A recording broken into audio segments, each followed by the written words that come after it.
الرحمن الرحیم۔ فقی ابو اللیث رحمۃ اللہ علیہ نے نقل کیا ہے کہ اب جب حضرت لقمان علیہ السلام کا انتقال ہونے لگا تو انہوں نے اپنے صاحبزادے سے فرمایا کہ بیٹا میں نے تم کو اس مدت زندگی میں بہت سی نصیحتیں کیں، اس وقت آخری وقت ہے، 6 نصیحتیں تم کو کرتا ہوں۔ نمبر 1، دنیا میں اپنے آپ کو فقط اتنا ہی مشغول رکھنا جتنی زندگی باقی ہے، اور وہ آخرت کے مقابلے میں کچھ بھی نہیں۔ نمبر 2، حق تعالی شانہ کی طرف جتنی تمہیں احتیاج ہے اتنی ہی اس کی عبادت کرنا، اور ظاہر ہے کہ آدمی ہر چیز سے اس کا محتاج ہے۔ نمبر 3، آخرت کے لیے اس مقدار کے موافق تیاری کرنا جتنی مقدار وہاں قیام کا ارادہ ہو، اور ظاہر ہے کہ مرنے کے بعد تو وہاں کے علاوہ کوئی مکان ہی نہیں ہے۔ نمبر 4، جب تک تمہیں جہنم سے خلاصی کا یقین نہ ہو جائے اس وقت تک اس سے خلاصی کی کوشش کرتے رہنا۔ ظاہر ہے کہ جب کوئی کسی سنگین مقدمے میں ماخوذ ہو تو جب تک اس کو مقدمے کے خارج ہو جانے کا یقین نہ ہو ہر وقت کوشش میں لگا رہتا ہے۔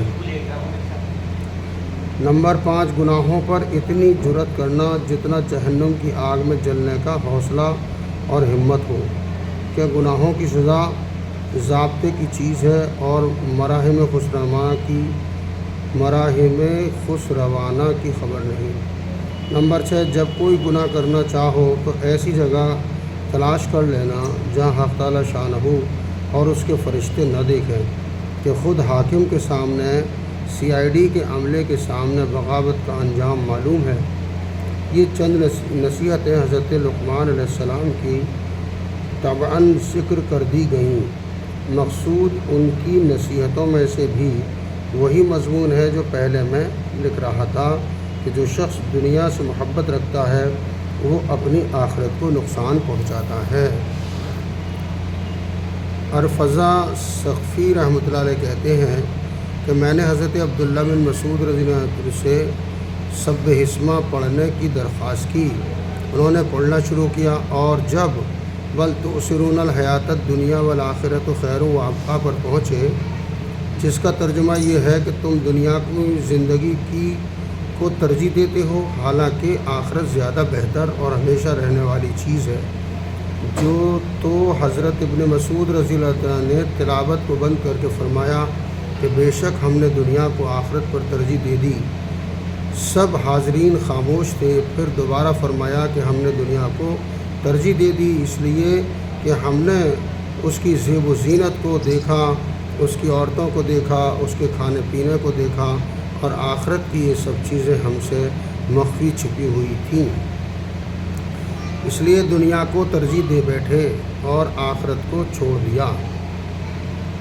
حضرت انس رضی اللہ عنہ حضور اقدس صلی اللہ علیہ وسلم کا ارشاد نقل کرتے ہیں کہ لا الہ الا اللہ کا کلمہ اللہ کی ناراضی سے بندوں کو محفوظ رکھتا ہے، جب تک کہ دنیا کی تجارت کو آخرت کی تجارت پر ترجیح نہ دے، اور جب دنیا کی تجارت کو آخرت کی تجارت پر ترجیح دینے لگے پھر لا الہ الا اللہ کہیں تو وہ کلمہ ان پر یہ کہہ کر لوٹا دیا جاتا ہے کہ تم جھوٹ بول رہے ہو، یعنی تمہارا اقرار جھوٹا ہے، محض زبانی جمع خرچ ہے۔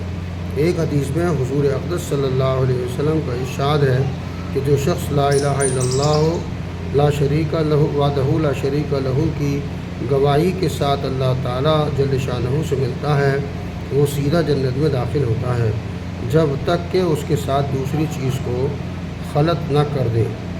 3 مرتبہ حضور صلی اللہ علیہ وسلم نے اپنا یہ ارشاد فرمایا۔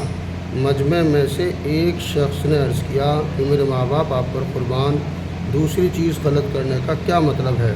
حضور صلی اللہ علیہ وسلم فرمایا، دنیا کی محبت اور اس کی ترجیح، اس کے لیے مال کا جمع کرنا اور دنیا کی چیزوں سے خوش ہونا، اور متکبر لوگوں کا عمل۔ ایک حدیث میں حضور صلی اللہ علیہ وسلم کا ارشاد ہے کہ دنیا اس شخص کا گھر ہے جس کا آخرت میں گھر نہیں، اور دنیا اس شخص کا مال ہے جس کا آخرت میں مال نہیں، اور دنیا کے لیے وہ شخص مال جمع کرتا ہے جس کو بالکل عقل نہیں۔ اللہ تعالیٰ کی توفیق دے، ایمان پر خاتمہ نصیب فرمائے۔